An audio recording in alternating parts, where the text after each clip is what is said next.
ST వర్గీకరణపై supreme court ఇచ్చిన తీర్పును హర్షిస్తూ బాపట్ల జిల్లా చీరలలో ఎంఆర్పీఎస్ నాయకులు సంబరాలు నిర్వహించారు. విజయనగర్ కాలనీలో టపాసులు పేల్చి స్వీట్లు పంచుకున్నారు. 30 ఏళ్ల ఎంఆర్పీఎస్ పోరాటంలో న్యాయం నెగ్గింది అంటూ నేతలు నినాదాలు చేశారు. ఎస్టీ ఉపకులాల సమన్యాయం కోసం వర్గీకరణ సాధనే లక్ష్యంగా 30 ఏళ్ల కిందట ఎంఆర్పీఎస్ స్థాపించబడిందని ఆ సంఘం నేతలు తెలిపారు.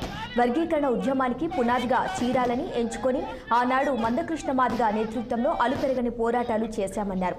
వర్గీకరణ అనే అజెండాతో అనేక మంది ప్రజలు నిద్రాహారాలు మాని ఉద్యమించిన పరిస్థితులు ఎన్నో ఉన్నాయని నాయకులు గుర్తు చేశారు.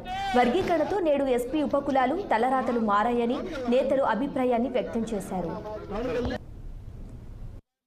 ప్రకాశం జిల్లా చీరాల నుంచే ప్రారంభమైనటువంటి మాది రిజర్వేషన్ పోరాట సమితి మందాకృష్ణ మాది గారి నాయకత్వంలో 30 సంవత్సరాల పాటు ఎస్సీ రిజర్వేషన్ వర్గీకరణ కోసం సుదీర్ఘ పోరాటం చేయడం జరిగింది.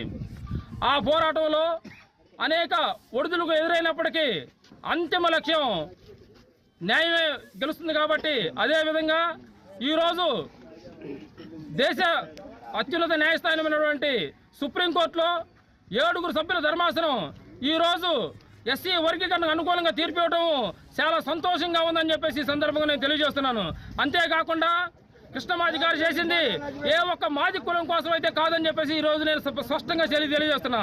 ఎందుకంటే ఎస్సీ అంటే మాలా మాదిగలే కొంత రిజర్వేషన్ ఫలం అనుభవిస్తూ ఉన్నారు. అంతేకాకుండా ఎస్సీల్లో 59 కులాలు ఉన్నాయన్న సంగతి కొంతమంది మేధావులు కూడా మర్చిపోయిన సంగతి అయితే గుర్తు చేస్తున్నాం.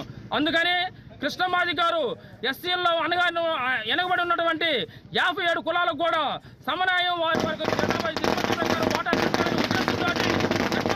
పోరాటాన్ని ప్రారంభించి ఘనత మందాకృష్ణమాది గారికి యావత్ భారతదేశంలో ఉన్నటువంటి మాదిగులు మాది ఉపకులాలకు దక్కుందని చెప్పేసి ఈ సందర్భంగా నేను తెలియజేస్తున్నాను. తిరుపతి